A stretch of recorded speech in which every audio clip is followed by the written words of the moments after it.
fellow Star Wars nerds, and welcome to Unlimited Content, the podcast where two brothers talk about all of Star Wars film and TV in chronological order on the internet as an excuse to hang out more. We're your hosts, Sam and Jack, and this week we're talking about The Clone Wars Season 2, Episodes 4 and 5, Senate Spy, and Landing at Point Rain. Ooh. Sam, we're back. We are back. We did it again. We did. We're recording another episode of this podcast. Yep. Against all odds, here we are. Against all the odds, we've come back for episode 26. Indeed. Here we are. How are you today, Sam? I'm well. That intro sounded really good. Did you read it off of my sweatshirt? Oh, I should have. That would have been a good idea. That would have been a good idea. Well, it would have been a bad idea because it's a little askew. It is a little askew. Sad. It's all right. Yeah. So we're since the last time we recorded, the first merchandise items have been sent out and arrived in our hands. Indeed. Sam, tell the folks at home what you're wearing right now. So I am wearing the shawl hoodie, the black shawl hoodie of the opening crawl like spiel of our intro to our podcast. The one downside to this is there was a misprint on mine because of course there was, and the opening crawl is askew, so it's like the opening crawl is going over my left shoulder, which is a little odd. But it's a very soft hoodie, very comfy. They are going to be sending me a new one presumably soon, so at least they're a good company to work with when they mess up. Hopefully they don't mess up as often as I've experienced, which is 50% of the items I order have been messed up. So oh no. Yeah, 50% of the two, yeah. But yeah, so it's good. And I have a Unlimited Content logo on my car now, so if you see a random white Ford Escape with a Unlimited Content bumper sticker, you found my car. You did it. Also, why are you in my neighborhood? Get out. That's creepy. Yeah, Jason, get out of Sam's neighborhood. Yeah, Jason. It would be Jason. I love you, Jason. It would be Jason. Yeah, I got some things too. I got a t-shirt. I got an Apprentice Defense t-shirt, which made me very happy that it. I don't remember if I talked about this last time, but like I tend to have bad luck with t-shirts, with t-shirt sizes, because like, you know, I'm a bigger guy, and when you get to the kind of the like larger sizes, there's a lot more variation, at least in my experience, in terms of like, you know, between like 3XL of different brands of t-shirts, you know, it's kind of a roll of the dice whether it's going to be something that like fits me properly or is like way too big on me or is too tight on me. And in this case, the Bella Plus Canvas tee from Spreadshirt of Unlimited Content merchandise fits me perfectly. Wonderful. I love it. So that made me very happy. I'm a big fan of Bella Canvas shirts and all their stuff for my youth group. That's the shirts that we use for them because they're the softest and comfiest, and I'm glad that they are also the best siziest, which is good to know. Yeah, sweet. I'm very glad that you suggested we did Bella Canvas, because like when I set up the store initially, I put it on a bunch of products, and obviously like the standard one I did was just like whatever the most basic like unisex t-shirt was. Indeed. And you were like, do they have Bella Canvas? And I was like, maybe. And so I checked, and I was like, oh, they do, and it's only like $1 more or something to make them the Bella Canvas shirts. And as it turns out, that was a good decision. So it's worth the extra $1, I would think. Yes. I mean, I don't know. I don't have anything to compare it to, so I don't actually know, but it turned out great so far. So. I have like a dozen Bella Canvas shirts, and I wear them all the time because that's like the only t-shirt I feel I can get away with wearing to work because it has all of my logos on it. So like for my youth group. So I wear it all the time. It's like that or a collared shirt. I'm like, I'll just wear a youth group t-shirt because I can. Cool. So yeah. Better make them comfy. So Bella Canvas, thank you for sponsoring this episode of you don't sponsor. Yeah, this you should. Please, it would be awesome. Yeah. Yeah, so let's see. I got that shirt. I got a few stickers in addition to that. I got the I got a sticker that nobody else is going to be able to get. I'm so disappointed about this. You told me this, I was literally about to order it like the next day. Yeah. So if you looked at the album art of our last episode, not our last episode, but the last episode that we published as of this recording, the one with Cal, the one with Cal, the joy of lobotomy. The album art has a parental advisory icon on it but it's in Arabesh, and I made that design because he's like Sam in the episode was like, oh, I'm gonna put the parental advisory thing on there for this episode because we said fuck a lot. That we did. And then later after we recorded the episode, he was like, hey, can you make it in Arabesh? And I was like, absolutely, I can. And so I put that together, and we put that on the album art, and then when I set up the merch store, I was like, oh, that'd be cool. I'd love to have a t-shirt that's just like the parental advisory icon, but like in Arabic. And so I put that up, and like, you know, once it was up, I ordered a sticker of it as part of my first order of merch items. But then, like, briefly after I ordered it, they Spreadshirt like rejected the design for, it said for copyright reasons, which I don't know why I didn't do that for any of the more Star Warsy things. Right. Yeah. You know, whatever. But my one order got in under the radar, so I have that sticker is on my suitcase now. Wonderful.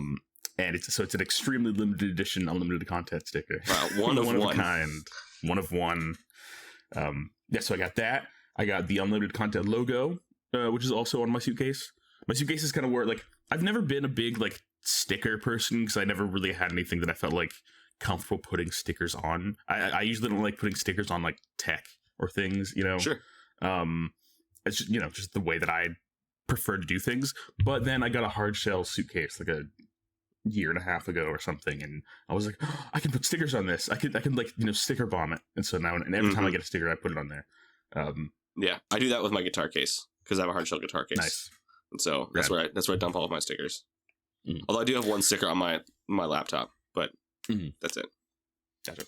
Yeah. And then the last sticker I got was all of the Jedi needed therapy sticker, which is on my water bottle. So I did put one sticker in my water bottle. Wonderful. But then I also got that sticker. I got two of this one, and I gave the other one to my therapist. What did your therapist say? She appreciated it. She was very grateful. And she thought it was funny. And good. And well, her first response was, "Yes, that's right. They do. They do all the therapy." My therapist is I mean, cool for a number of reasons, but it's she knows about the podcast, and I think she's listened to like the first episode, and we will occasionally talk about like whenever a new episode of Ahsoka came out over the past, you know, couple months, like each week, like at some point during the appointment, usually at the end, she'll be like, so what do you think of the last episode of Ahsoka? And, you know, and so, you know, we have a little bit of a rapport going related to Star Wars, and she knows about all the Jedi need therapy thing. Wonderful. And then, so I gave her the sticker, and I was like, she appreciated it. So that was great. I love it. Yeah, and then the other bit of so that was like my first merch order, and then as soon as I got the first t-shirt in and put it on and realized it fit perfectly, I went back and ordered 3 more t-shirts. Wonderful. Excellent. Because it was like, you know, it's as soon as I've found a kind of t-shirt that I know fits well and is comfy, it's like I'm gonna go for it. And these are they're my designs also. So it's it feels a little vain and silly, but also I like them, and I mean, then it fits well. So all of my youth group shirts I designed, so I get the feeling because I wear them all the time. Yeah. All right, you can relate. You got it. I can. Yes. Excellent. Yes. So I ordered a black t-shirt that is all the Jedi need therapy, because we said at some point that we're going to both wear that t-shirt to therapy. Indeed. I have to order one now. Yeah, you do. Yeah. So I got that. I got I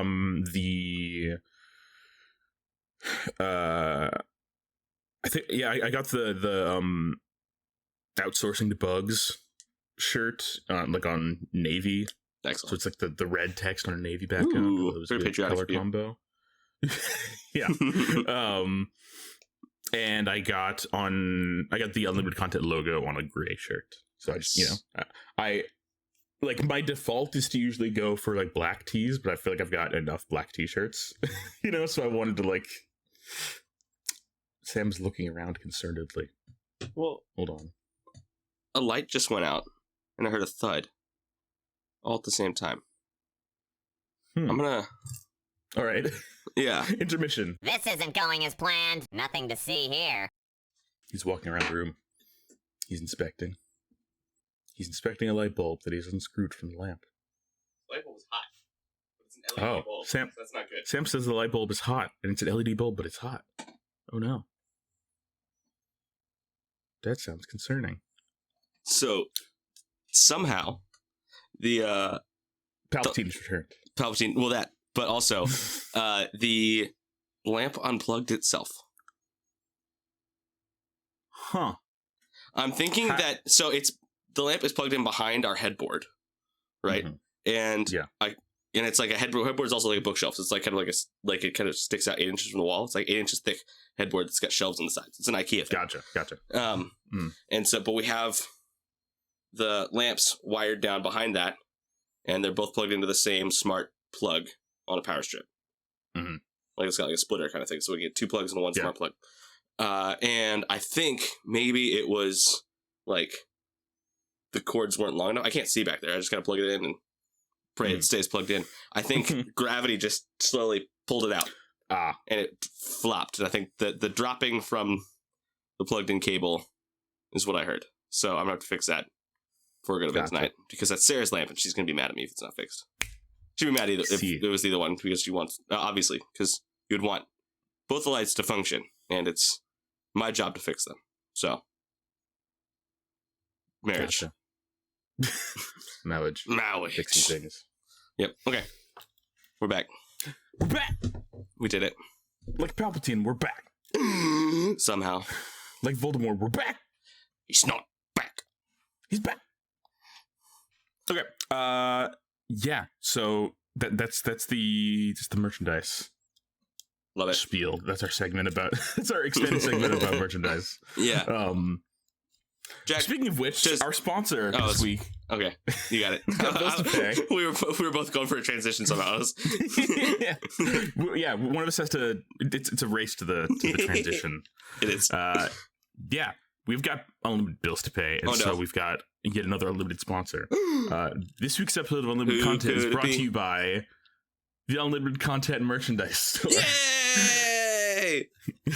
Visit unlimitedcontent.myspreadshirt. No, wait, hold on. Let me. I don't have the URL in front of me. I was like, just hold on. Check the link in the doobly-doo. Get it off the top of my head. Yeah, check the link in the doobly-doo, everybody. This isn't going as planned. Nothing to see here. Yeah, visit unlimitedcontent.myspreadshop.com, where you can buy various designs on various things like t-shirts and hoodies and mugs and stickers. Mugs. We don't make any money from it, but they're sponsoring us today to pay all of our zero expenses that we have for the show. Indeed. So it is commensurate with the amount of expenses we have is the amount of money that the sponsor is paying us. So thank you again to Unlimited Content, Unlimited Merchandise, for sponsoring this episode of Unlimited Content. Thanks. Yay. So, Jackboard, other than getting cozy new shirts and cool stickers and things, what have you been doing with your life? Well, let's see. This past weekend, I spent time with some family who were in town. Ooh. That was fun. What family was in town? My parents. My parents were in town. But those are my parents. What? Are we brothers? What?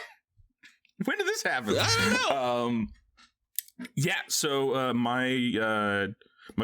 parents, visited Austin for the last couple days.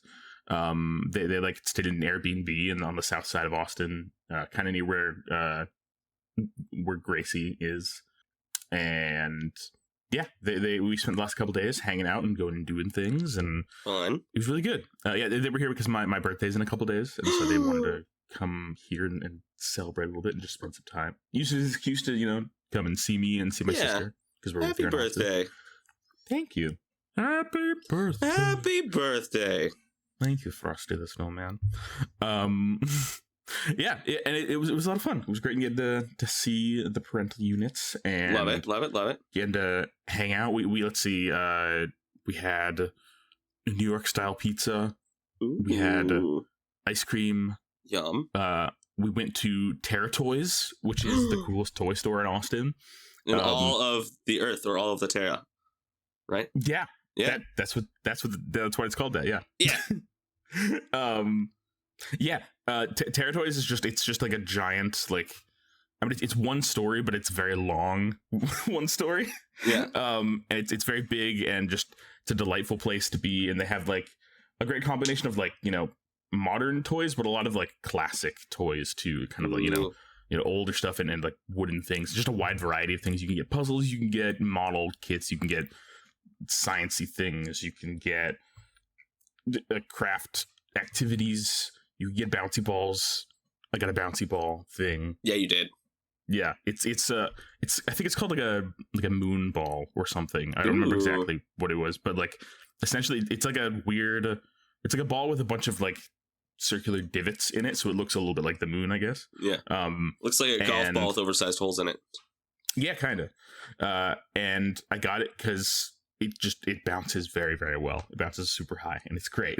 I love that for you. Love it. Yeah. So I was going to buy it for myself, and then Gracie snatched it out of my hand and said, I'm going to buy that for you for your birthday. And I said, oh, thank you. So thank you, Gracie, for this ball. Because I have basically, since I got it, it has not left like my hand or pocket, basically. It's a very good size for like holding and like, just tossing and bouncing, and it's good. Because it looks like baseball to tennis ball sized-ish. Yeah. It's like palm of your hand size. Like, wonderful. It's the perfect size for like just tossing and holding it. Yeah, it's good. Or like Treasure Planet Star Map size. It is Treasure Planet Star Map or Ahsoka Star Map. Indeed. Well, they're the same thing. So they're the same object, same universe confirmed. Wow. Man, now I want a live action Treasure Planet. Anyway, don't we all? Yeah, we hung out. I played some Super Mario Bros. Wonder with Gracie, which was delightful. That was wonderful.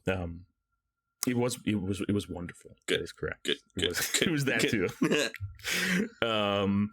And yeah, it was nice. It was a nice visit. Nice getting to see everybody, and yeah. And I got some Star Wars related gifts, I guess I'll say. Ooh.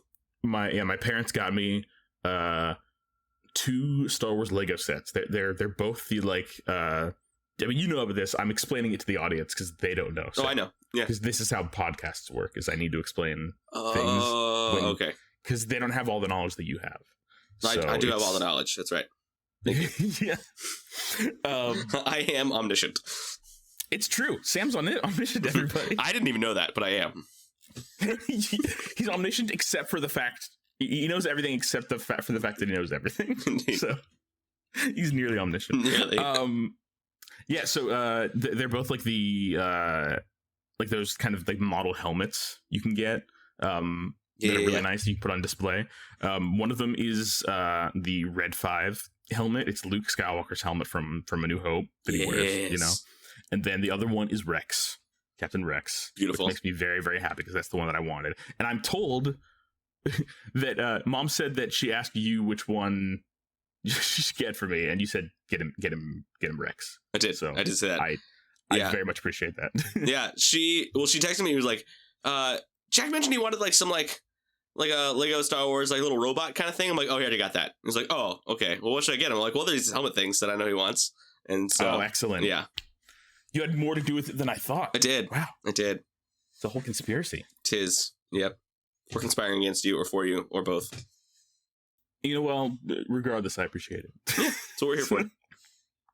Yeah, so I got those. I haven't built them yet, but I'm looking forward to like sitting down and it's just, like I talked about this a little bit like a while ago when I built the BD1 set, but it's very like calming and satisfying to just like sit down and build a Lego set. Indeed. That's what I like to just sit down with it in front of the TV and like I'll be like watching Critical Role or watching Clone Wars, which I'll probably be doing for this set, and just like putting it together and seeing it come together slowly, and it's nice and it's satisfying, and it's good. I love it.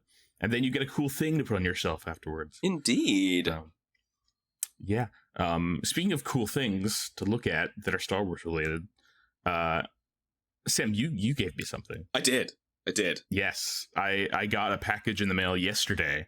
That I had to go to my apartment's like leasing office to pick it up, which is like usually that's not how packages work, because like we have like package lockers, but I guess this one was just too big because it was like basically a big tube. Yeah. So they couldn't fit it in the package lockers. Sam got me a poster. Sam got me the like a big old 24 by 36 inch the original Star Wars poster, like the classic iconic one where like Luke has his like you can see he's got his abs, his bare chest exposed, and you can see his abs. Yeah. It's ripped Luke. Yeah, it's the sexy Star Wars poster. Yes, exactly. And it's super cool, and I love it. And I got it, I got the poster yesterday, and then today I went out and got a frame for it, and now it's up on my wall behind me. And Sam can see it right now. I can see the bottom of it. I can see where it says Star Wars. There it is. Hey, there it I is. moved my camera, so now you can see the whole thing. Yeah, it's beautiful. It is. I love it. It's very good. I'm glad that I have I wasn't 100% sure where I was going to put it immediately, but then I was like, I looked around and I was like, I didn't really have a good space to put it in the living room area, which is good because now I have something in the background of my of my webcam finally, instead of just my bed. Like my I have a ton of stuff on the walls in my main living area, but in my bedroom it's much more conservative, and there's just not a lot of stuff in here because I don't know. I feel like I'm more invested in making like out there look nice. Sure. Because usually, I don't know. That's been my priority. But now it's like that area is kind of filled up largely, and now I can start filling up this space. It's a very nice poster, and it looks really nice. And thank you, Sam. I'm glad you like it. Yeah, it's excellent. So yeah, because you are one of the best gift givers I have ever met. Aww. And so I have been like, I feel like if I have to get you something good because you're such a good gift giver. So like I've been thinking for a long time, like what should I get? And then one day that just kind of popped in my brain because I was like, I don't think he has that poster. How does he not have that? That's perfect. I have to get it for him. So yes, that's awesome. I've wanted like a classic like actual Star Wars movie poster for a while, because like the only Star Wars like art I have on my wall is the Star Wars Visions 2 poster, which is cool. It is cool, but it's like it's it looks really cool and I love it, but it's like it's not like one of the movies, not one like a movie poster. So this is great. Yeah, that poster's very pretty, but it's not iconic. This one is like exactly. Mm-hmm. Yeah. So I'm glad you like it. I have it. I love it. It's great. Yes, thank you. So visiting with the parents, getting some Star Wars things, bouncing a ball, love it, repeatedly, playing more video games, I'm almost done playing Spider-Man 2. Ooh, wow. Which has been very good. I've like 80% of my free time since the game has come out has been playing that game, and then Wonderful. The other like 20% was playing Super Mario Bros. Wonder, which is also great. Love it.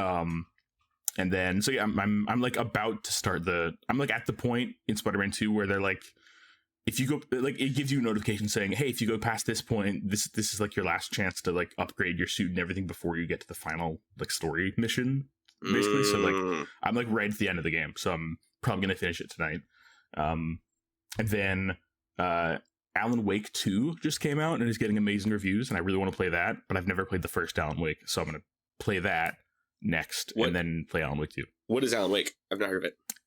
Alan Wake is a game from, it's like maybe from like 2010. It's like Xbox 360 era game, but it's a like sort of a survival horror mystery game about a writer named Alan Wake who writes like horror and mystery novels. And then like his I think like creations from his books start, or like stories from his books start appearing in the real world. And so like anyway, it's kind of like supernatural, paranormal, like mystery thriller stuff. It's very like kind of like X-Files and Twin Peaks inspired. And, okay. So the studio that made it is Remedy. I think they're a Finnish studio, and they their most recent game before this one was Control, which is a very good game. Which is like, it takes place in the same universe and is like kind of a sci-fi, like, it's super cool. And I've never really played any of the games except for Control, which I did really love. And now Alan Wake 2, like over a decade after the first game, is finally getting a sequel. And it's getting very good reviews, and it looks gorgeous, and it's super like interesting and weird, and like Remedy's been doing some really cool stuff in terms of like game storytelling and like playing with the medium and doing weird stuff. Like there's a mixture, like it's a really nice looking like modern next gen game with amazing graphics, but it's also like with that they also mix in like live action segments. Like they the actors that like play Alan Wake and the other characters and stuff, they're like based off of like the actors' appearances, so that they can also shoot like live action sequences with those same actors, and they like splice them into the game. And anyway, it looks amazing, and it's getting very good reviews. And so I'm like, it just came out just in time for the spooky season. So I love it. I'm very excited to get into that once I play the first game, which the first game, it's a fairly short game. Yeah. So and it's been on my 2 playlist for forever. So, sweet. But yeah. Nice. So Alan Wake, is that Sarah is a big fan of like watching like YouTube playthroughs of horror video games. Like she's a big fan of like Markiplier, 3 Scary Games, and Jacksepticeye doing that kind of thing. Is Alan Wake, is that one of the games that they would play? Because maybe I would think so. Because maybe that's why. Because I feel like I've heard of it before, and I usually am just kind of like around when Sarah's watching those things. So maybe I've just watched her play through it, and not realized to watch her play through it before, or watch someone else play through it, kind of thing. Yeah, yeah. You know, like, I agree. Yeah, totally. I don't know like specifically if like Markiplier, he probably has played through. Yeah, like Markiplier's played through all the things. Yes. So no, that definitely could be the case. Yeah. Cool. Sweet. I'll have to ask her. Yeah. Yeah. So. Nice. Yeah. So yeah, I'm excited for that, and that's kind of been what I've been up to. And Halloween's in a couple days. Yeah, it is. Which is also my birthday. Yeah, it is. And taking the day off. Yeah, I don't know what I'm doing because most of my friends are like out of town or busy. So I'm like, but I'm taking that day off and the next day off. So the next day I'll figure some stuff you out. should drive up to Dallas and then hop in Mom and Dad's car because they're coming up to Kansas City on the 1st of November. So you should just tag along and come on and hang out. It'd be fun. Yeah, and then I can, not go to work the next day when I have work on the 2nd. Oh, you'd be fine. You're right. Yeah, sure. I am actually. This is exciting. I'm going with some friends later this week to see the Cabinet of Dr. Caligari. Ooh. Are you aware of this film, Sam? No, but I like the sound of it. Yeah, this is it's a silent film. It's a real old movie. Okay, but yeah, the Cabinet of Dr. Caligari is considered to be one of the first horror movies ever made. Ooh. And it is one of the earliest examples of German Expressionism, which is the kind of movement of cinema that ended up heavily inspiring film noir. So it's basically like very like visually like kind of dark and high contrast and lots of shadows and very moody. So it's a movie I've never seen, but I've wanted to see it. And some friends of mine were wanting to go go some like game developer friends of mine in Austin want to kind of start getting together and like go and see movies. Yeah. Just kind of have like a game dev film club essentially. That's cool. And they are showing the Cabinet of Dr. Caligari at Austin Film Society with a live score performed by a band. Ooh. So that'll be cool. So I'm going to see that Thursday evening. That's so cool. Very excited about that. Nice. I love that. Yeah. I'm jealous. That sounds really cool. I'm hyped. It's gonna be fun. It's gonna be cool. Yeah.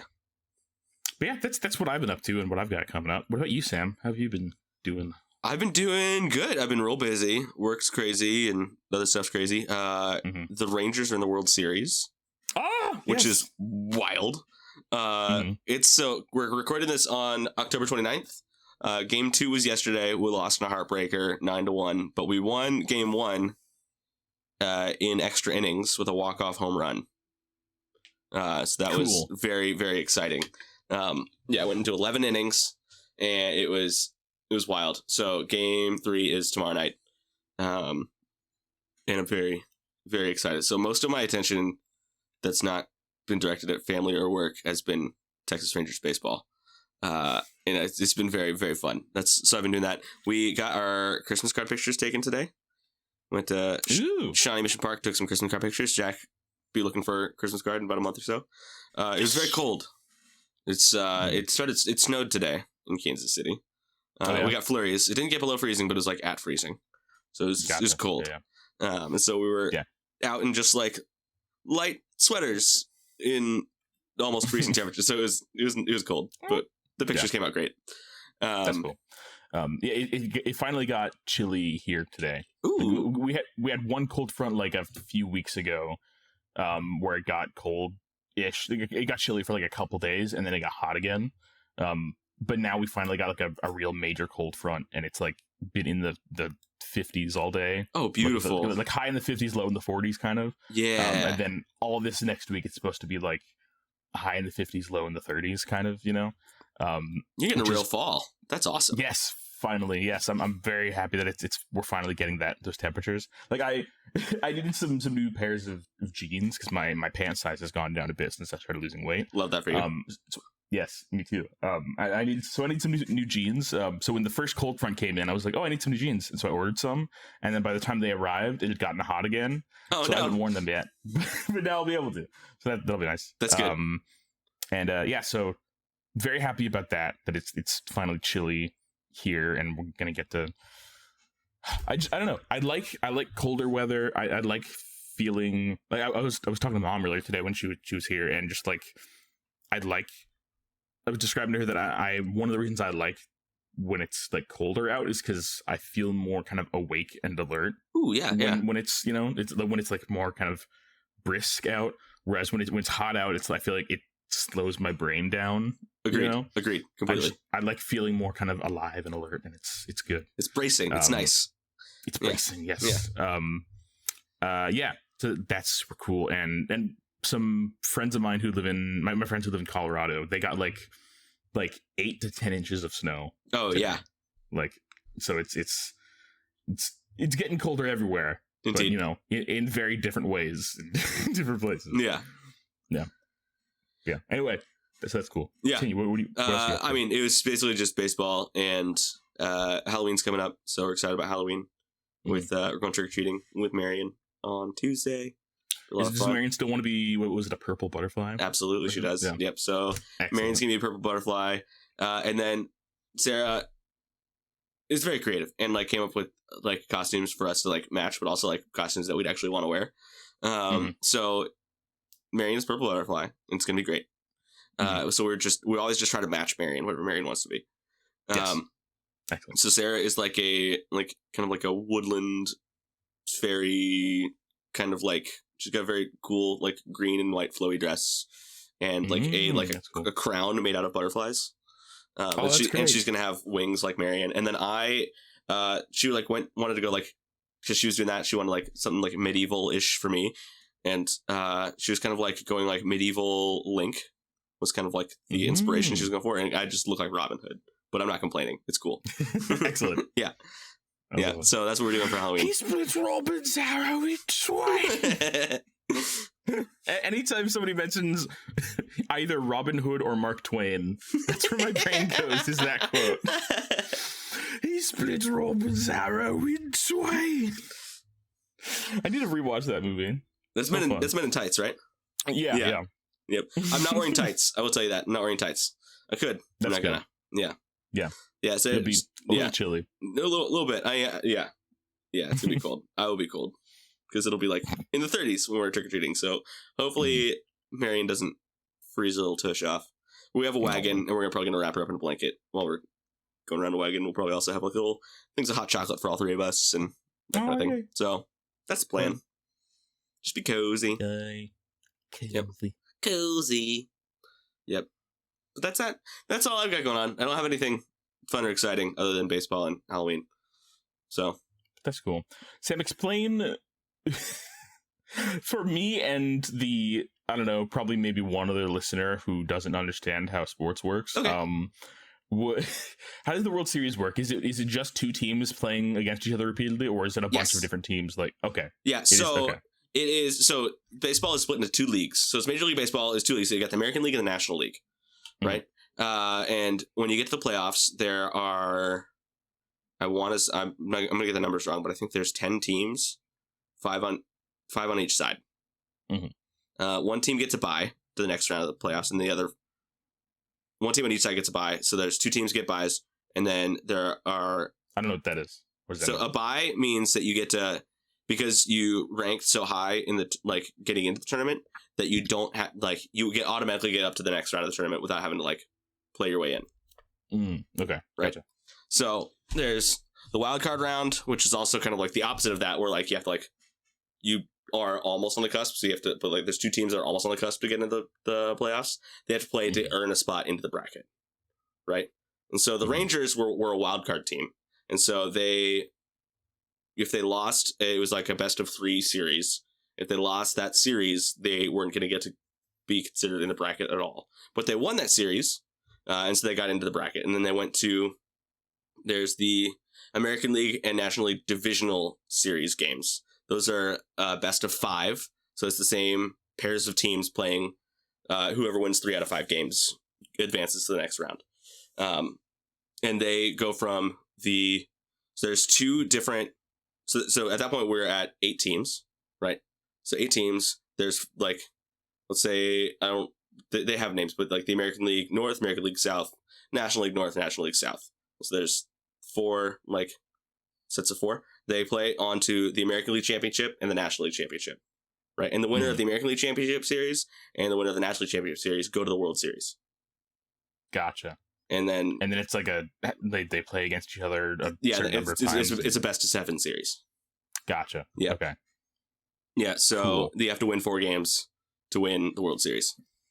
And so the series is currently tied 1-1, and Game 3 is tomorrow night. And then Game 4 is on Halloween, and then I think Game 5 is on Thursday.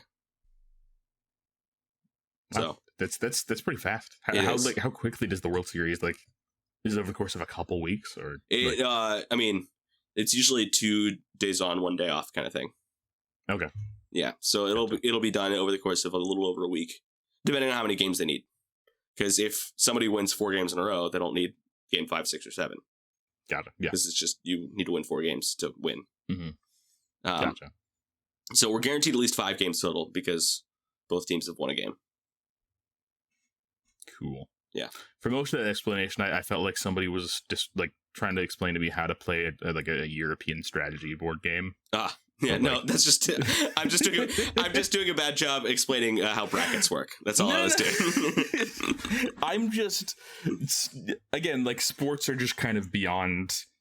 Yeah, but I mean, I didn't explain anything about baseball. It's just a lot about games. Yeah, so much of my life revolves around games, and yet sports are such a huge blind spot for me. I mean, it's just a bracket of.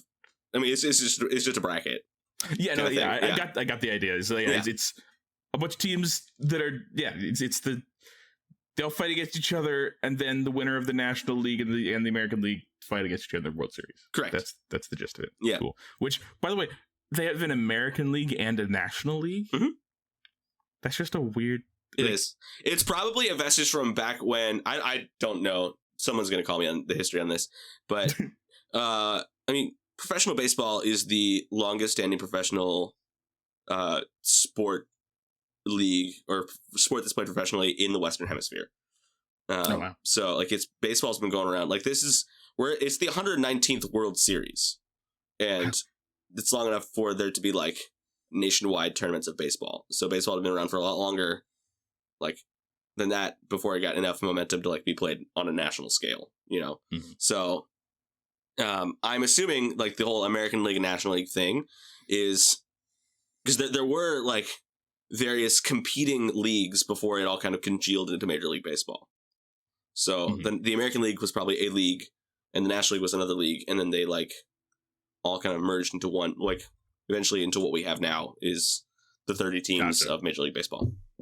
It's a Frankenstein's monster of leagues. Truly. Except Dr. Frankenstein is capitalism. Yeah, and just how can we make how can we bilk as much money out of fans as possible while still making them want to pay to watch baseball? What is more American than wanting to milk capital out of people? I can't think of anything else. What is more American than taking advantage of people's passions in order to get them to pay you money? Yeah, everything's a get rich quick scheme. I don't know. This episode of Unlimited Content is brought to you by our merchandise store. We don't make any money from our merchandise store. This is not. Yeah. Anyway, Jack, do you want to keep talking about the largest franchise in Hollywood history of Star Wars?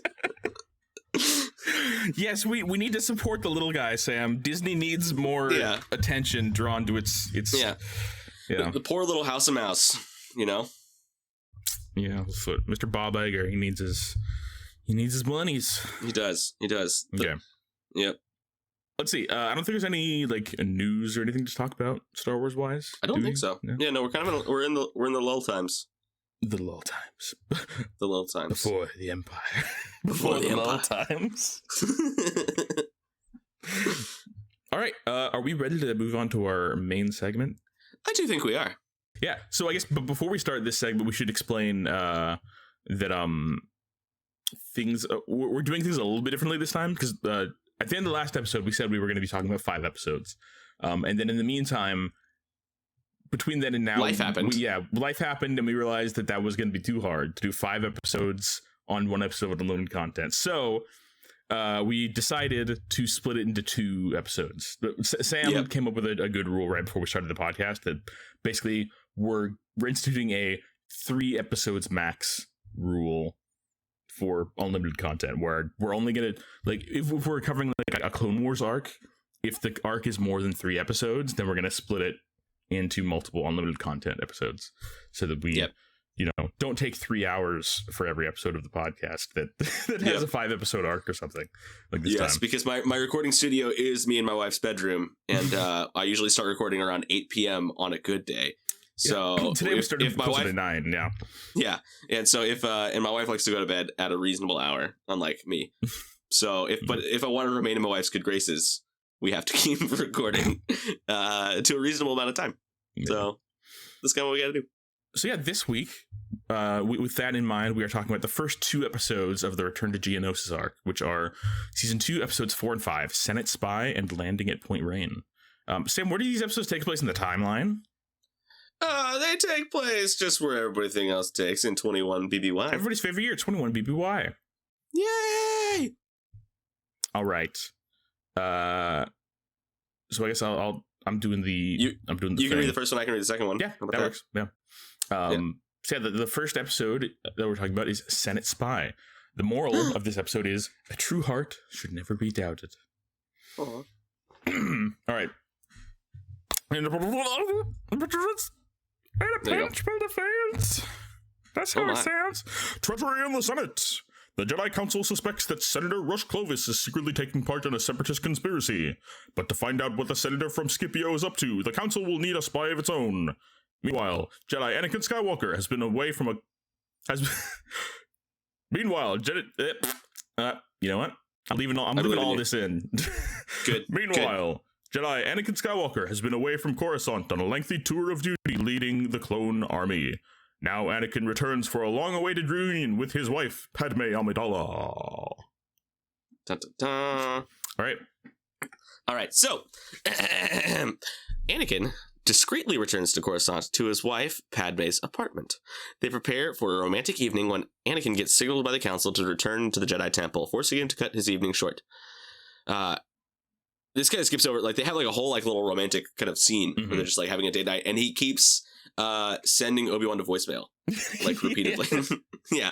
So he sent him to voicemail like 3 times. Then he's like, okay, he's gonna start noticing. So then he answers. Yeah. And then that's where we are. So before the council, he's told that they need a spy in the Senate to spy on Senator Rush Clovis, who is suspected of being a separatist supporter. However, they can't afford to have Jedi taking official action in this. Thus, they need to convince Padme to join their cause, as she is close to Clovis.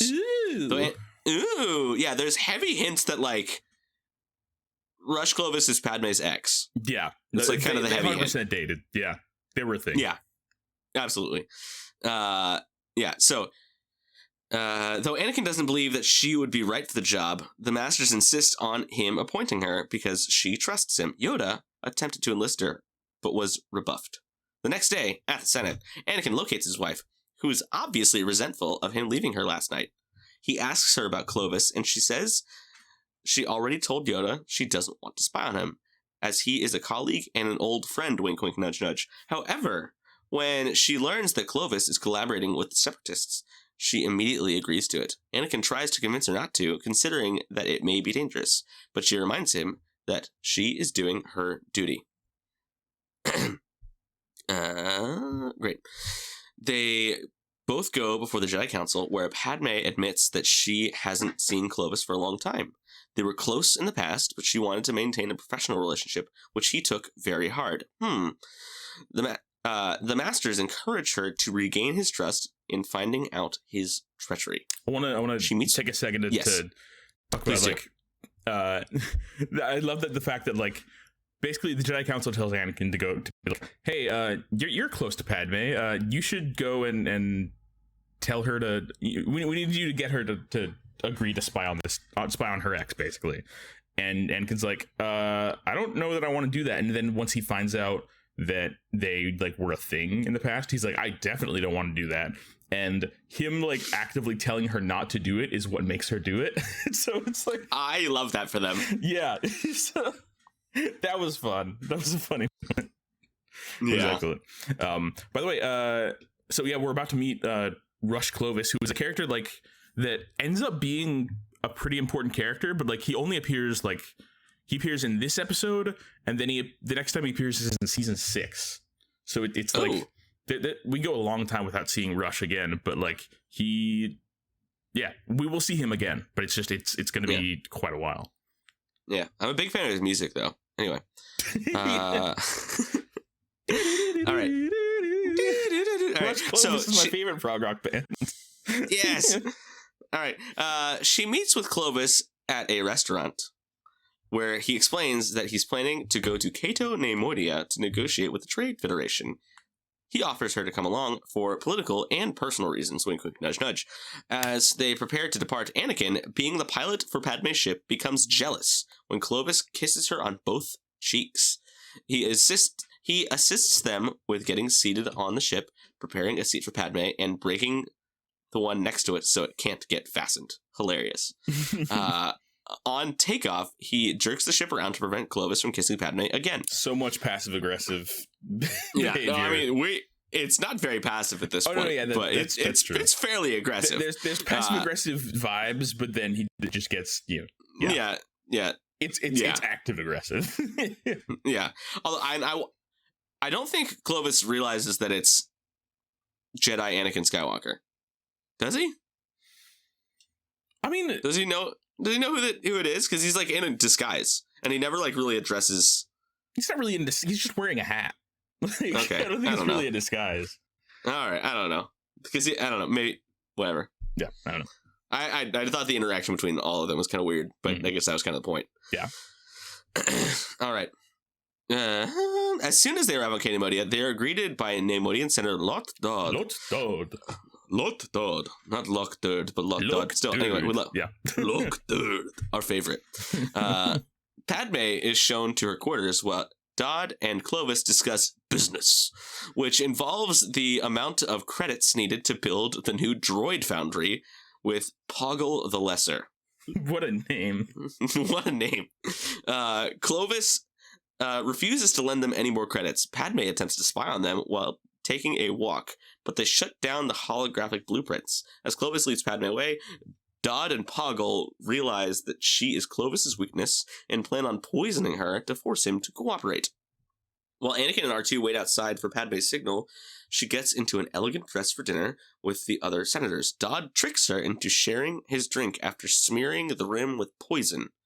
Once dinner is finished, Clovis takes Padme on a tour of the palace, both unaware of the symptoms of the poison, including thirst and head throbbing. While Clovis goes to fetch a drink, Padme attempts to access the palace's files, but is barred by the computer's demand for a passcode. She soon figures out that it is her name and sees the diagram from Dooku's new droid foundry. She signals Anakin, who sneaks into her quarters. As soon as she takes the hologram disc with the plans, she hides it from Clovis, who enters the room. When he asks to hold her hand, she spontaneously embraces him to hide the disc. She notices Anakin in the shadows, his face bursting with anger and jealousy, but she calms him down by brandishing the disc. She discreetly gives it to him, but as he slips away, Padme passes out. Clovis reports this to Dodd, but is informed that Padme is a spy. At first, he refuses to believe it, but is convinced when he finds the disc missing. He angrily confronts her for betraying him, but Anakin enters, demanding that he step away from her. Clovis realizes that he loves Padme enough to save her, so he offers to get the antidote in exchange for the disc. As they carry Padme back to the ship, they run into Dodd and his allies. Clovis attempts to bluff his way out, but Dodd refuses to let him leave. So Clovis pulls out a blaster. Dodd is forced to give up the antidote, and the three run away. However, Anakin purposely leaves Clovis on the planet, who is forced to talk with Dodd, as he himself injects Padme with the antidote. Womp womp. The end. Yay! Poor Rush. This is an interesting Poor episode. Rush. It's a very it's very different from, again, this is another example of just like all the different like ways in which we get to see just a wide swath of genres through Clone Wars. You know, and this one we get to see this, it's you know, we get to see a like romantically tinged spy thriller sort of episode. Yeah. And interestingly, this episode, I didn't realize this until reading this Wikipedia article, but this episode is very clearly inspired by the Alfred Hitchcock movie Notorious from 1946. Notorious is a movie that, like, I don't know about other film schools, but in where I went to film school, it was like, we talked about that movie a lot. There's a lot of like really famous shots in that movie, and like it's a sort of important bit of film history. It's considered one of Hitchcock's like best movies. But the interesting. Yeah, there's like a famous sequence like there's like a key that like so it's a movie starring Cary Grant and Ingrid Bergman, and Ingrid Bergman's character is Spy, and she like has this key that she uses to, I don't remember, it's been too long for me to remember actually what the importance of the key is, but it's important is the point. And and it's like a central like part of the plot. It's an important like sort of MacGuffin. There's one scene where she like has this key, like she's holding it behind her back, and Cary Grant's character is like who, you know, they have like a relationship, but like she doesn't want him to know that she has the key, and she's holding it behind her back, and he holds out his hands to like say, give me your hands, basically, and she lunges forward and hugs him, and then drops the key on the floor behind him so that she doesn't see it. And that is the exact same sequence that plays out here with Padme and Rush. So like they literally like beat for beat recreated that sequence of Notorious in this episode. So like, except for the key in the ground, instead of the key hitting the ground, Anakin catches it with the Force and pulls it over. Yes. So I was like, I didn't realize that until I saw that. And as soon as I saw like Alfred Hitchcock's 1946 thriller spy film Notorious on the Wikipedia page, I was like, oh, this is Notorious. This episode is just Notorious. I was like, oh, that's cool. I love it. So that was a really cool, because like that sequence is like beat for beat exactly the same, which was I thought that was cool. There's another like, you know, I love all the different, like, I was talking to mom and dad earlier today about like how much of like going through the Clone Wars has started to become like a mini like film history course, because like there's so many episodes that we'll find out afterwards that are like, you know, directly inspired by a classic piece of cinema. So like we had the Zillo Beast episodes recently that were obviously inspired by like Godzilla and King Kong. We had the episode that was like inspired by Seven Samurai, you know. And now this one is very clearly inspired by Notorious, and it's just there's just a lot of cool. I love seeing all the different inspirations that you know that this show kind of takes, and I love the fact that the Clone Wars continues to kind of take the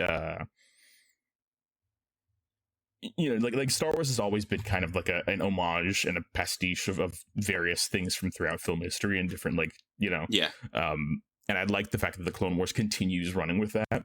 You know, we get like, you know, we get spaghetti Western episodes, we get, you know, samurai episodes, we get thrillers, we get horror, we get monster movie, and, you know, and it's just like, I think it's really cool the fact that we get to see all these different stories and like different tributes through the lens of the Star Wars universe, and it's cool.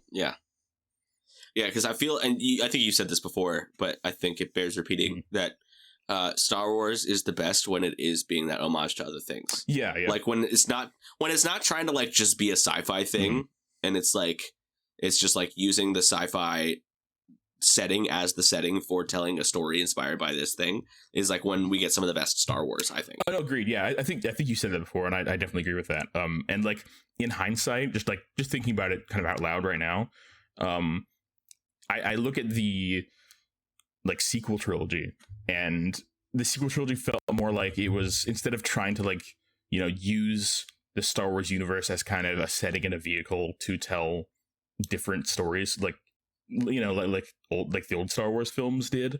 This one was more like using Star Wars as a vehicle to tell Star Wars again, and so it wasn't like, you know, being used as a way to like, it was kind of like, you know, like the serpent eating its own tail, sort of like, you know, and it wasn't a very like, I don't know what I'm I know what I'm trying to say. I know the words aren't coming out right, but I get what you're saying, because like I definitely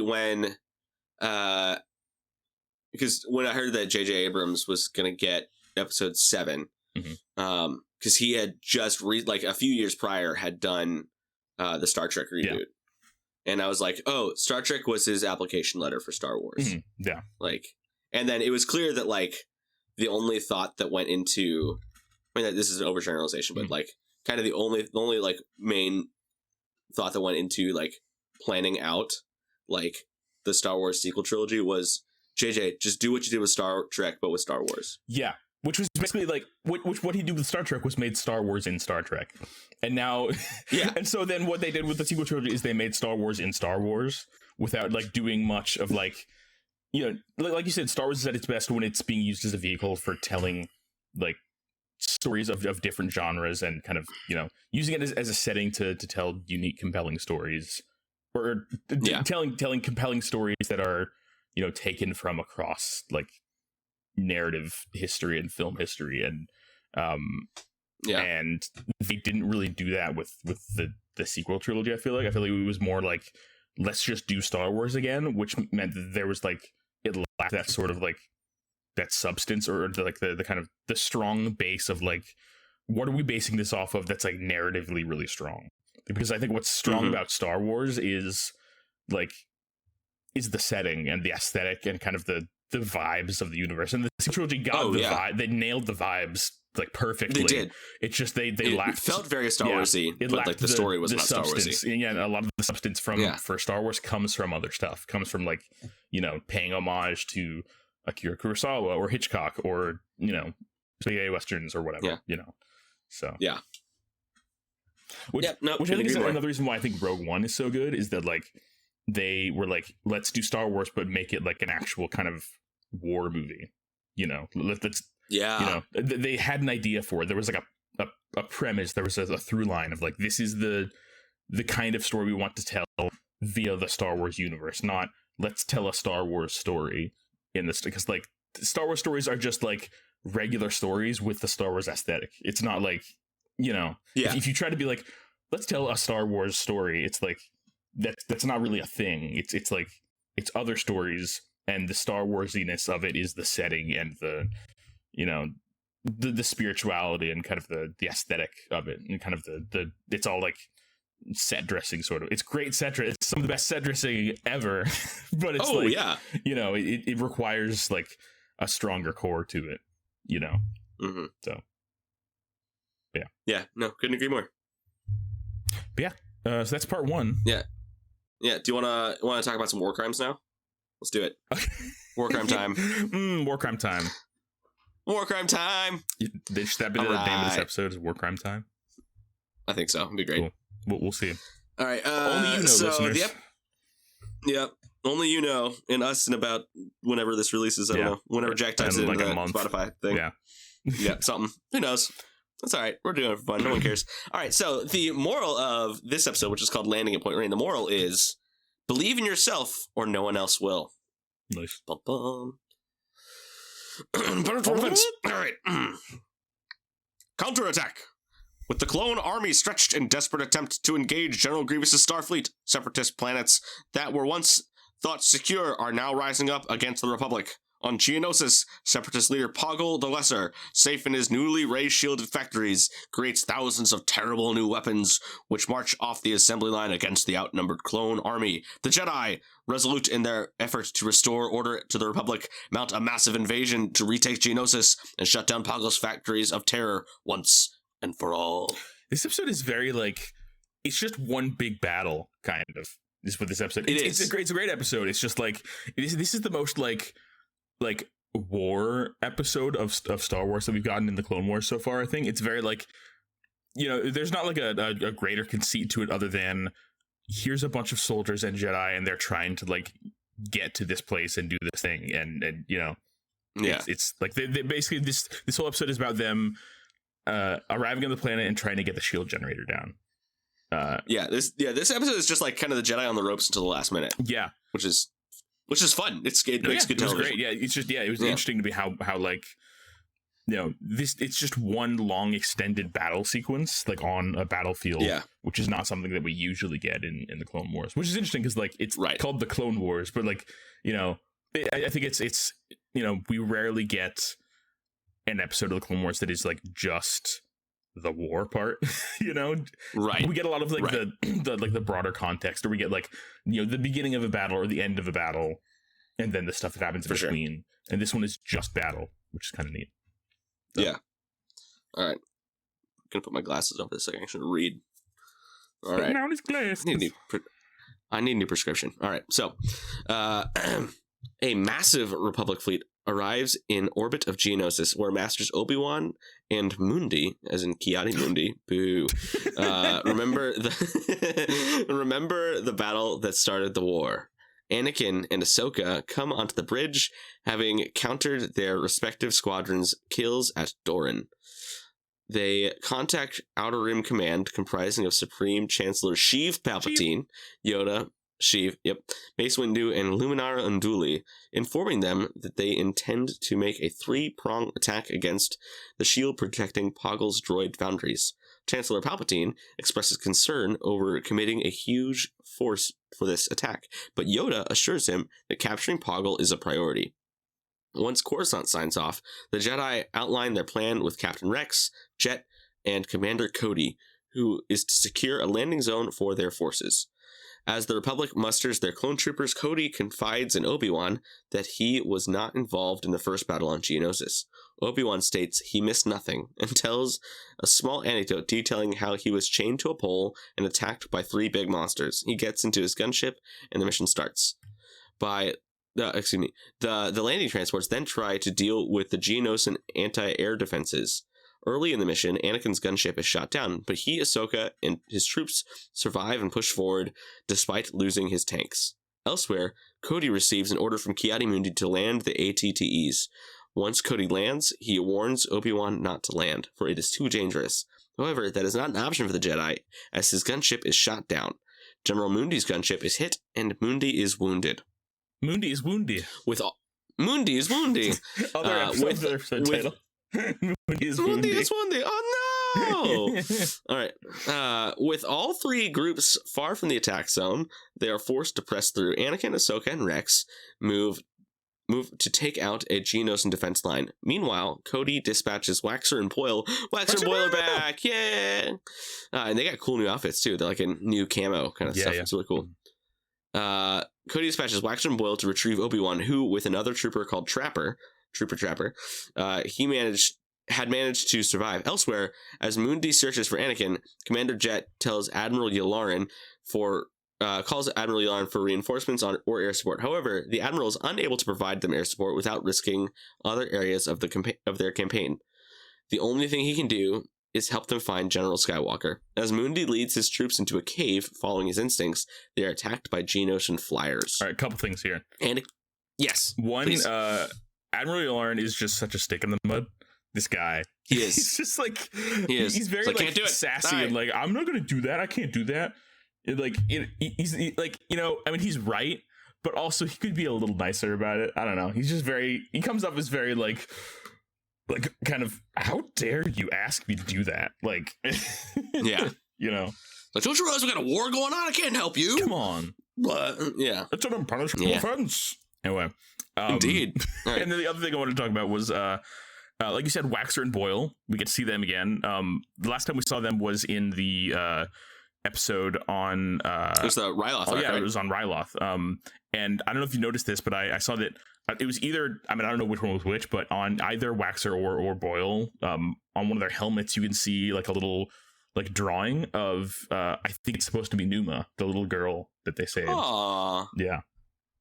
I love that. So that was cool. I thought that was a nice detail. Which is it's a cool it's one of those things that I definitely would never have noticed the first time I watched through this show. But now that we're watching through it, like watching through all of it chronologically and talking about it episode by episode, it's one of those things that's like, oh, that's a detail that I can appreciate that like shows a little bit of like, oh, I understand what the history is there, and I understand that it's like important to that person's character, you know, for sure. So I just thought that was a cool detail. Yeah, it was. Yeah. All right. Anakin and Ahsoka run right into a high wall armed with many laser turrets, where droids at the high ground start shooting at them. Oh no! Try it, Anakin. It's Anakin versus the high ground. Do not try that. Anakin and Ahsoka manage to get on top of the wall somehow. Anakin beats the high ground somehow, where they destroy the droids. But two droidicas pop out of the wall, and they are no match for droidicas, trapping the two Jedi. However, Rex is able to get through one of the shields and shoot it, while Anakin hacks the other. They throw explosive charges into the deployment holes before jumping off the wall. Once the way is clear, they meet Woundi, who had fought his way through the Geonosians and cleared his way with clone flame troopers. Yes. Flamethrowers. We have our first war crime. All right. Are flamethrowers a war crime? I think so. Yeah. After they're banned after World War II. Oh, interesting. In the Geneva Convention. Yeah, because the Nazis used them, and I think the Allies used them too, but the Nazis used them, so it's bad. Yeah, sure. Yeah. You don't want to just burn soldiers alive on the battlefield. I think part of the reason why good. they I get why they did it in this. Because it's like not from a moral perspective, but I mean from like the storytelling perspective, because the Geonosians are like very bug-like, and so having flamethrowers of them is like, you know, it's like they're exterminators. Right. Who hasn't wanted to take a bottle of Raid and a lighter and just go after a wasp nest? Like, we've all wanted to do That's exactly what this battle is. Yeah. That's really what it is. Because the Geonosians basically live in a giant wasp nest. That's like kind of what their house is. Right. But then in Rebels we meet Click Clack and like, oh, these are people. Oops. Whoops. All right. Yeah. Well, whoops. Sorry about these the genocide. Oops. Yeah. One of the things I wanted to mention was something that this summary kind of skips over is like they're on top of the wall. Rex and Anakin and Ahsoka, and they throw the explosive charges into the holes on the wall, and then they jump off. But before they do that, Anakin and Ahsoka pick up Rex with the Force and throw him off the wall. Oh yeah, and then we never see him land. Do we ever see him land? Yeah.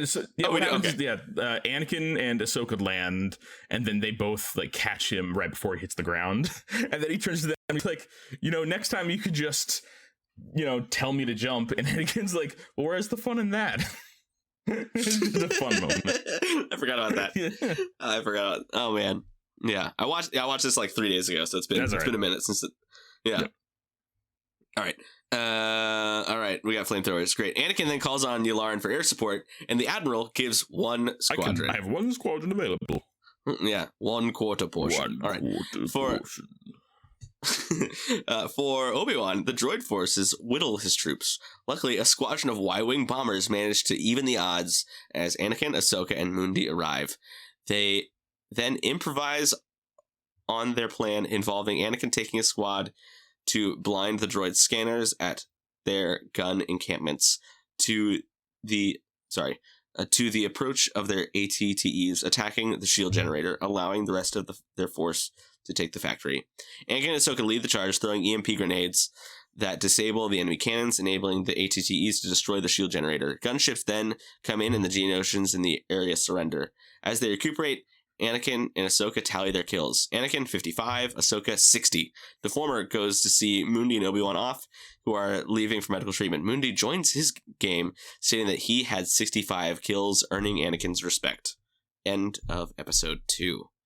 Yeah, that was. Hey, I like that the show tells us what numbers to put in our spreadsheet. That's very helpful.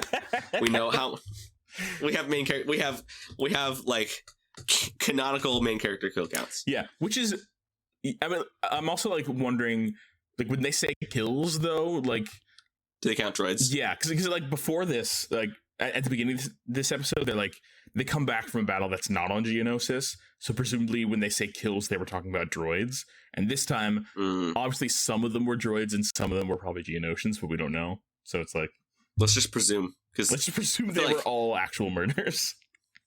Yeah, for the sake of our numbers, let's do it. It's fun. That's fun. Yeah, we'll do it. It is. It's fun. Yeah. So what before recording this, I wanted to see if we could figure out how many Geonosians were killed by the flamethrowers. And so let me pull up what I Googled, because then I sent it into our group chat. Yeah. So I said, how many Geonosians does Ki-Adi-Mundi kill in Landing at Point Rain, which is the name of this episode. And then the first link is the Wikipedia page. And then in the people also ask, it says, is Ki-Adi-Mundi the worst Jedi? Valid question. It truly is. It truly is a valid question. Yeah, like, I don't know, Ki-Adi-Mundi has always given me the vibe of like, again, sort of a stick in the mud. Just like, he's not fun. Like this is the first time I've ever seen Ki-Adi-Mundi do something that was kind of like cool and funny, where he's like, I had 65 kills. What does that earn me, Master Skywalker? You know, that was a funny moment. But like every other time we see Ki-Adi-Mundi, it's him like, you know, sitting on the Jedi Council being a stick in the mud or complaining about something. Yeah. But what about the droid attack on the Wookiees? What about, it's like the only thing we're not talking about that right now. Mundi, come on, Conehead. Yeah. He is a Conehead. Truly. But yeah. Yeah, I did like that last moment where Anakin and Ahsoka are like bantering back and forth about their kill counts, and Obi-Wan's like, I can never understand how you people can just break down this war into games. And then immediately Ki-Adi-Mundi's like, I killed 65. Oh, I was keeping track. Obi-Wan, you weren't? Come on, man. Obi-Wan's like I can just tell, like in his head, he's like, oh brother, gosh, I'm surrounded by morons. Yeah. But he also has a great line where it's like, Ki-Adi-Mundi's like, what does that earn me? And Anakin's like, my unending respect or something like that. And Obi-Wan's like, you know, that is not something that Anakin gives lightly, is respect. So it's true. Yeah. Yeah. It's not often given. But yeah. Anyway, yeah, that's that episode. It was fun. That is that episode. Yeah. All right. What do we do? What's next? I forget. I do not look at the spreadsheet. Okay. Sam, how do we do this? I've not done this before. Yeah, episode 26. How do we do this? What was your favorite part of these episodes, Sam? This part of the arc. Favorite part of this part of the arc. So we had two very different episodes. Yes, kind of hard. Very different. Yeah. I think Wax and Boyle being back is always fun. Yeah, that was cool. I like Wax and Boyle. And they come and save Obi-Wan. That's a cool moment. They do save Obi-Wan. Yeah, I think my favorite part of the episode, this arc, would be just all the tension in the first episode. Mm-hmm. Like the tension between Anakin and Padme and Rush Globus was very entertaining. I liked it a lot. That was fun. Yeah, I think just because of the film nerd in me and the film student in me, I gotta say that sequence in the first episode with the chip and her like, you know, hugging him to hide it and everything, because it's such a direct reference to that movie. And which, by the way, another great movie. Like this podcast is ending up being like, here's your watch list of movies you should see. Like, yeah. Watch this. Watch Seven Samurai. Watch Godzilla. Watch Shin Godzilla. What, you know? Like, yeah. You know. But yeah, I thought it was really cool how directly an homage that this episode was to, and that sequence in particular was to that movie. And we end up seeing a lot more, like, especially in season 5, we see some very like Hitchcock inspired stuff. Like the last arc of season 5 with Ahsoka on the run is also very directly inspired by Hitchcock. Like one of the episodes is called The Jedi Who Knew Too Much, which is there's a Hitchcock movie called The Man Who Knew Too Much.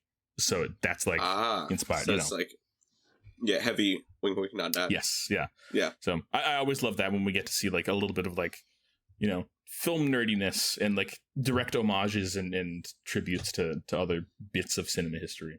So that's cool. Wonderful. Love it. MVP. Who do you think is MVP for these episodes? Ki-Adi-Mundi. I'm just kidding. Ki-Adi-Mundi will never get MVP. Not allowed. That's true. Illegal. Anakin, I think. Yeah, that's reasonable. I don't know. Yeah. He definitely is like the most effective. Out of these two episodes, he was the most effective out of these two episodes. He did the most. Yeah. And got the most done. Yeah, the only other person I would think was like would be considered MVP to me is Padme. Because, sure. she puts her life on the line and gets poisoned and yeah. If we're doing just one episode at a time, I'd say Padme for sure for the first episode. Yeah. But if we're looking at first half of this arc, it's Anakin. Yeah, agreed. Anakin clinches it this time, definitely. Yep. Fine, chosen one. You can have it. Stats. Main character kills. So we know that Anakin killed 55. We're assuming that Anakin killed 55 Geonosians and that Ahsoka killed 60. And not just the men. But the women and the Geonosians and the robots. Robot. Yep. Yeah. And do we have a column for Ki-Adi-Mundi? Because we do now. Are we adding Ki-Adi-Mundi to our... just for if only for this episode. Sure. Yeah, okay. I'll add it. Beautiful. Add before I forget. Before this, our total kills were 55. Oh my god. This episode is man, this honestly, the kill count thing is just meaningless at this point. It's like this. It is. It's really just a bit. It's not really like an actual stat. It's just a bit at this point. It's amazing. 1 second. I'm just doing this in the spreadsheet now before I forget. Okay, so for Ki-Adi-Mundi, we got 65 kills. And then for the math didn't. I haven't put I gotta put the 4 million for that for the new column. And then it was Anakin had 55, and then Ahsoka had 60. Wow. Ahsoka went from 0 kills to 60 kills. Okay. 0 to 60 in 26 episodes. Oh man. There we go. Yeah, so total kills now is 235 kills. Incredible. All right. Lost limbs, none as far as I can remember, and I didn't hear any Wilhelm screams. Sad. More Star Wars is better Star Wars, Sam. How does these 2 episodes, make the movies and the rest of Star Wars better? I think it's just a good reminder that the best Star Wars is when Star Wars is just the setting and not like the thing you're trying to tell. Yes, agreed. Like we're trying to tell good stories in Star Wars, not trying to tell good Star Wars. Yeah, because good Star Wars is just the window dressing for a good story. Exactly. Agreed. Yeah. I think that definitely that. Yeah, I think that's the main thing. And then I guess we also get like a little bit of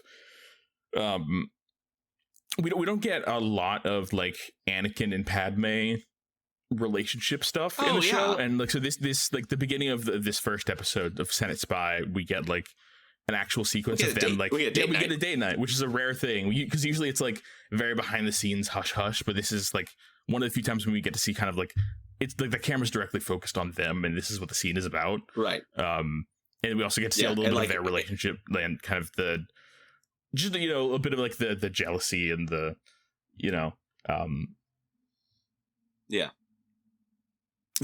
get to see a little bit more of that relationship that doesn't usually get a spotlight. So indeed. And then Rush Clovis, who comes back later as an important character in a season 6 arc, but that's that. Do we have a listener mailbag or anything this week, Sam? We do not. Okay. No. Well, our listeners don't like us anymore. Oh no! Well, if you decide you like us again, you can join in the discussion by leaving a voicemail at 512-850-6653, and we might feature your comments / questions / corrections on the podcast. Well, this has been fun.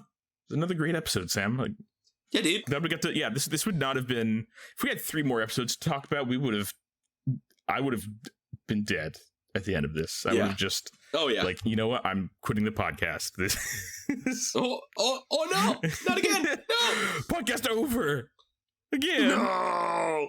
But yeah, join us next time, everybody. We'll be talking about the next 3 episodes of the back half of this arc. The Clone Wars Season 2, Episodes 6, 7, and 8. Weapons Factory, Legacy of Terror, and Brain Invaders. Ooh. The Brain Invaders episode. Indeed. That's fun. We get zombie Star Wars. We do get zombie Star Wars. The Walking Star Wars. I love it. The Walking Star Wars. Incredible. Well, all right. If it's cold and chilly wherever you are in your part of the world, stay warm and dry and safe. And thank you for listening again. And may the Force be with you all. Yeah. Say no to spice. Let's do it. Say no to spice. Yeah. Where did that come from? My brain. I don't know. All right. Yeah. Today's end of episode PSA is say no to spice, kids. That's no good. Don't do spice. All right. Cut the chatter. Bye, everybody. All right, cut the chatter. Roger, Roger.